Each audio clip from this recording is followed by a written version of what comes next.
पौसारी गांव में जो रात में बादल फटने से जो भी दिक्कतें हुई और वहाँ लोग बेघर हो चुके हैं, लोगों के घरों में खाना बनाना मुश्किल हो रहा है, लोगों के घरों में पानी भर गया है, स्कूलों में पानी भर गया है। तो इस विद्यालय को यहाँ पे कैंप की तरह बनाया गया है। यहाँ खाद्य आपूर्ति विभाग की ओर से लोगों के लिए राशन लाके भोजन बनाया जा रहा है और विधायक कपकोट सुरेश गढ़िया और डीएम बागेश्वर आशीष भटगाई सुबह से यहाँ पर लगातार मॉनिटरिंग में लगे हुए हैं। सभी विभाग अपनी परिसंपत्तियों के नुकसान का यहाँ पर आकलन तैयार कर रहे हैं। लगभग अभी तक काफ़ी नुकसान की यहाँ पर सूचना है। कई पुल बह चुके हैं, लोगों के खेतों को नुकसान हुआ है और पंचायत घर, मंदिर, पंचायत घर, कई चीज़ें यहाँ पे ध्वस्त हो चुकी हैं। और सबसे अधिक जो नुकसान हुआ है पौसारी के छाईजर तोक में 2 परिवार रहते थे, जिसमें से 2 परिवारों में से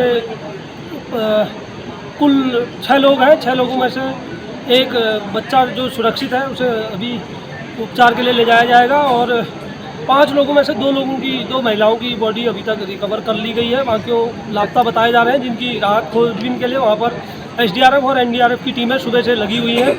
सारे आला अधिकारी यहाँ पर मौजूद हैं, सभी लोग राहत बचाव में जुटे हुए हैं। गाँव पहुँचे सुबह विधायक जी अपनी जान जोखिम में डाल के बहते हुए, इनके जो अंगरक्षक थे उनको भी वहाँ पर नुकसान हुआ है। बताएंगे विधायक जी कितने बजे आप वहाँ पहुँच गए थे सुबह? मैं सुबह जैसे मेरे को पता चला और मैं तत्काल ही जो है कनेली कोट और पौसारी के क्षेत्र में पहुंचा और हमारे साथ एसडीआरएफ की टीम भी थी और तहसीलदार कपकोट और पीडब्ल्यूडी के एक्शन कपकोट, और ये हम सभी लोग चले थे और जगह जगह जो रास्ता बंद था तो हमने उसको भी खोल के जैसे तैसे हम वहाँ तक पहुँचे। और जैसे हम आगे बढ़े तो बहुत भयानक स्थिति जगह जगह पर दिखाई दे रही थी और क्योंकि जीरो ग्राउंड पर जाना हम सब लोगों के लिए एक चुनौती था। और जिस तरीके से बादल फटे हैं तो पूरे कन्यालीकोट घाटी में, कनलगढ़ घाटी में बहुत सारा नुकसान इस क्षेत्र को हुआ है। कम से कम 100 करोड़ से भी ज़्यादा नुकसान इस क्षेत्र के अंदर हुआ है। दर्जनों पुल जो है वो क्षतिग्रस्त हुई है, सारी बह के नीचे चली गई। और उसके बाद जब हम आगे बढ़े और कई नालों को हमने पार करते हुए जब पौसारी गांव से आगे तोक के लिए निकले तो वहां पर बहुत ही कठिन था। और जैसे ही एसडीआरएफ के माध्यम से हम रास्ते से आगे निकल रहे थे तो वो बहुत ज़्यादा पानी उस नाले में था। तो जैसे ही मैं पानी में उतरा और जब हमने सोचा था कम पानी, तो बहुत ज़्यादा यहाँ तक पानी आ गया। तो जब मैं बहने लगा तो हमारा जो सुरक्षाकर्मी था और सारे एसडीआरएफ के लोग थे और लोकल गांव के लोग थे, तो सभी लोगों ने हमें बचाने के साथ साथ प्रयास किया। तो हमारा तब तक एसडीआरएफ का जवान और गांव का एक लोकल आदमी और पुलिस का जो हमारा सुरक्षाकर्मी था वो पानी के तेज़ बहाव में बह गया, जिसमें उसकी कार्बाइन भी जो बह गई और मेरा मोबाइल फ़ोन भी और काफ़ी चीज़ें जो है उस नाले में बह गया। और बड़े मुश्किल से उस सुरक्षाकर्मी को बचाने में गांव वालों ने बड़ी मकसद के बाद बहुत दूर जाके उसको बचाने में सफलता हासिल की। और जब मैं जीरो ग्राउंड पर गया तो वहाँ पर हमारी जो गांव में हमारे जो लोग रह रहे थे तो 6 लोग वहाँ पर रहते थे, जिसमें से एक बच्चा बचा है। बाकी 2 बॉडियाँ रिकवर करा ली है। 3 बॉडी अभी भी बहुत ज़्यादा दलदल वहाँ पर हो रहा है और भूधसाव इतना ज़्यादा है कि लोग वैसे ही धंस रहे ज़मीन के अंदर। तो इसलिए बहुत कठिन घड़ी है।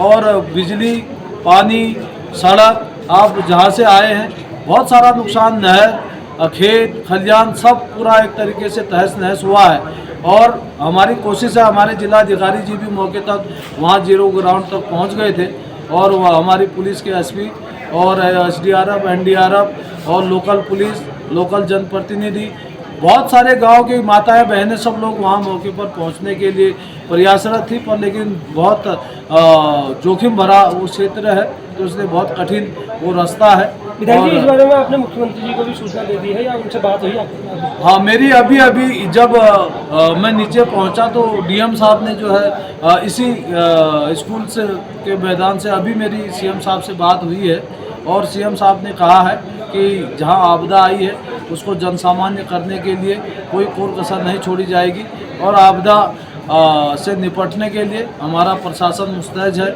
हमारे गांव के लोग हमारे इलाके के लोग सभी लोग एक तरीके से अपना पूरा सहयोग दे रहे हैं। तो इसलिए जो बिजली है, पानी है, सड़क है, इसको ठीक करने के लिए हमने प्लान तैयार कर दिया है और उसमें काम भी शुरू करवा दिया है। और जो बॉडियां हैं उसको रिकवर करके उनका पीएम करके और उनके परिवार के लोग आने वाले हैं, और जैसे ही उनके परिवार के लोग आते हैं तो उसके बाद आगे की कार्रवाई उस पर भी की जाएगी।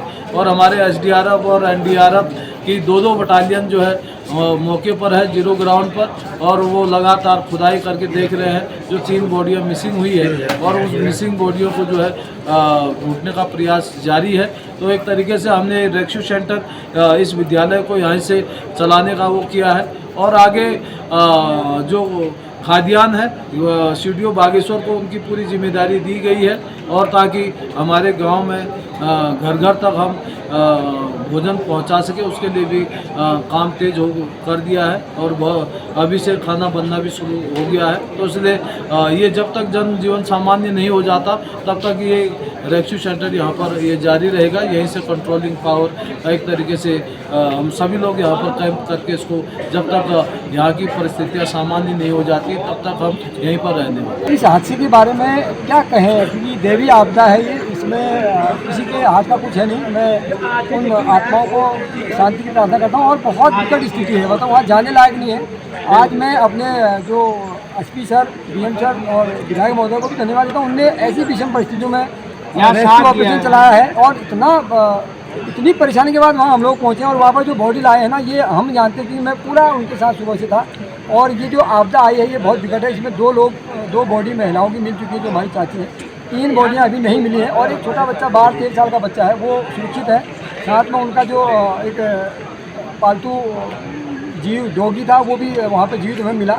और अभी रेस्क्यू टीम वहीं पे है, एसडीआरएफ टीम वहाँ पे है और लगे हैं। वहाँ दलदल बहुत हो रहा तो गांव का स्वरूप आपने तो पहले भी देखा होगा, कैसा गांव था? और 50 बकरी गाँव की स्थिति पहले तो ठीक था। हमने देखा था कि ऐसा तो नहीं, वो दोनों नदियाँ जो एक साथ आई, तो पिछली बार भी थोड़ा आपदा आई थी, नीचे गाँव में आई थी, ऊपर तो नहीं आई थी।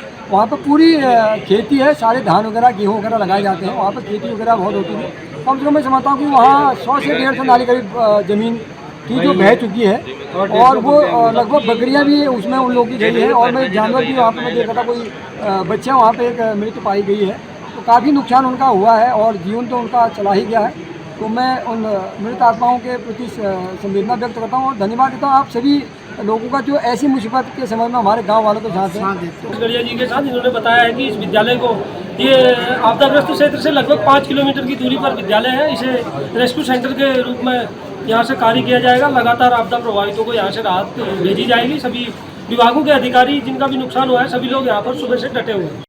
अगर आप ये वीडियो YouTube पर देख रहे हैं तो हमारे चैनल को सब्सक्राइब कर बेल आइकन दबाएं, और Facebook पर देख रहे हैं तो हमारे पेज को लाइक करें।